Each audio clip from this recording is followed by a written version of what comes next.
getting into this episode of GH, I had a feeling BLQ was going to ask Chase not to tell Dante that he's the father. I knew she would do that. That's not even shocking. I had that feeling she was going to ask him to do that. Now, the question is he going to do it? Like, can he really walk around, look Dante in the face, knowing that Dante has a kid out there? Even if the kid is a young adult, still. You know, for BLQ to sit there and act like, oh, Dante would be happier not knowing and all this. I'm like, girl, you know how that man is. He ain't going to be happy not knowing. I really want to see Dante have a dark side to him. I really do. And I think this story could actually push him to do that. Because I don't see, when Dante finds out the truth, I don't see how he could even look at BLQ. I don't see how he doesn't just snap. You know what I'm saying? Because this some shit that'll make you crash out. Like, honestly, being lied to for 20 years, I would go ape shit on somebody. Like, are you kidding me? Mm-mm. And that's what irritates me most about BLQ, because she wanted to know where the child was and stuff like that, but yet Dante can't have a clue about this. It's dumb not to tell him at this point. It's beyond dumb to me. Like, tell that man he got a kid and let him find his son. He got a right to know. You know, you worried about upending some boy's life. Oh, well, it's too bad. Dante got a right. Like, she crazy as hell. And Chase would be stupid as hell not to say something at this point, or to appease his little stink wife. Like, sir, you be crazy. And if Chase do decide to keep this quiet, I hope one of the first people Dante beat the hell out of is him. I hope so. I really do. Because Chase would be a fool. Keep that quiet. Like, how would Chase feel if some chick had a kid out there he ain't know nothing about and kept it from him? Like, how the hell would you feel? Like, come on, he know his wife ain't right about this. Absolutely not. At this point, I'll blow the whole secret up. I'll put some damn dynamite on that secret and let that bitch boom. Honestly, it needs to come out at this point. I'm over it. Sasha and Jason, I ain't give a damn. I ain't give a damn about them today. I didn't, because I'm over their stupid ass story too. This whole dumb, I'll continue to play the role of the dad. Oh, Jason, please. You gonna pretend to be the father of a child, and you got actual children out here that you need to be tending to? Like, really? You weren't there for them when they were coming up, but you gonna be here for some child that ain't even yours? You got me fucked up. Seriously, sitting over here showing him the sonogram and all that. I'm surprised Jason. I'm kind of surprised Jason gonna be quiet about this to Carly. Like, I get his logic behind it, because if Carly knew, hell no, Carly not gonna keep that secret. Hell no. Carly gonna be out and proud about the fact that Sasha carrying Michael baby. Ain't no way she gonna be able to zip them lips. So I can see why he wouldn't want to tell her. But I have a feeling that when Carly find out that the baby is Michael's and Jason knew about it and didn't tell her, I have a feeling she probably be upset with him for all of 10 seconds, because you know she can't stay mad at no Jason. She can't. 10 seconds is probably the most she'll be angry about. Probably yelling and hooping and hollering, but she'll forgive him. If it was Sonny or somebody else, she would have been mad about it for months on end. But since it's little Jason, she gonna be like, oh, that's all right. That's all right. You had your reasons. Oh, please. But yeah, Sasha is working my nerve. Like, she really is. And when she's supposed to be getting her little 200 and something thousand, or her little payout from Sidwell? Did she get that money yet? That's what I want to know. She done called him and accepted the deal. So when she gonna collect her munyan? So anyway, moving on from that. I am so pissed at Isaiah. Words can't express how mad I am at that man. Willow was about to do the right thing. The right thing. And call Carly's family to let them know she in the hospital. And in doing the right thing, Jack Brennan would have had her arrested. Why would Isaiah stop her? Sir, let her dumb ass get arrested. I was waiting for that. And he gonna sit there, no, you can get arrested. I understand. I'm trying to give Isaiah some grace here, because I understand he's still fairly new to Port Charles. But, sir, you need to understand how things work in this town. Let that heifer call and get her dumb ass arrested. Why are you stopping her, fool? Jordan need to come teach her man a thing or two about Port Charles etiquette. Um, let her, fool. Like, let her pick up that phone and be her own, self-destructor. I want to see her be destroyed. Self-destruct. I just want to see it. I just want to see her destroy herself. Like, why would you stop her? Why? He would have locked her stupid ass up. Good. Let her spend the night in the pokey. While some big girl named Sal tried to get up on her. Like, that's what she deserves at this point. Why are we stopping that? Come on now. I'm glad Anna called Robin, because I totally forgot Robin had the antidote for that. But I'm glad, Carly got what she needed. Her little, what's her name? But I am enjoying Carly laid up for a couple of days and can't talk. It's been beautiful. It's been music to my ears. But damn, Jack Brennan just had to be by her side and willing her to get up. And now she done woke up. I said, oh, hell. Back to Carly talking again. But Jack is definitely in love with her. He love that woman. He in love with some Carly, ain't he? Like, that man was by her bedside holding her hand. You would have thought that was her husband. Well, in due time, I guess. But they cute or whatever, but it ain't gonna last. Jocelyn seemed like she getting acquainted with WSB life. Like she enjoying it a bit. Like, she ain't got no problem with lying and stuff to her family about what she gonna be doing for a living.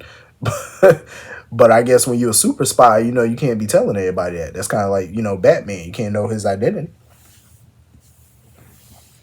But I wonder how long it's gonna take for people to find out she worked for the WSB.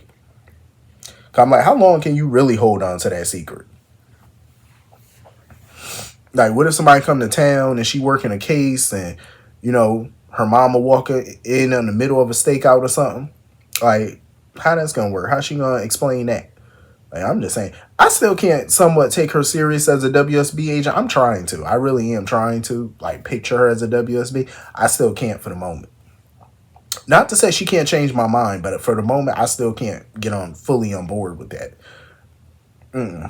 I can't. But I got a feeling though her and Mr. Vaughn gonna be hunching soon.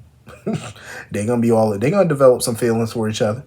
But I definitely agree with her handler. I definitely feel like being in the WSB it's a lot of it is more mental than physical.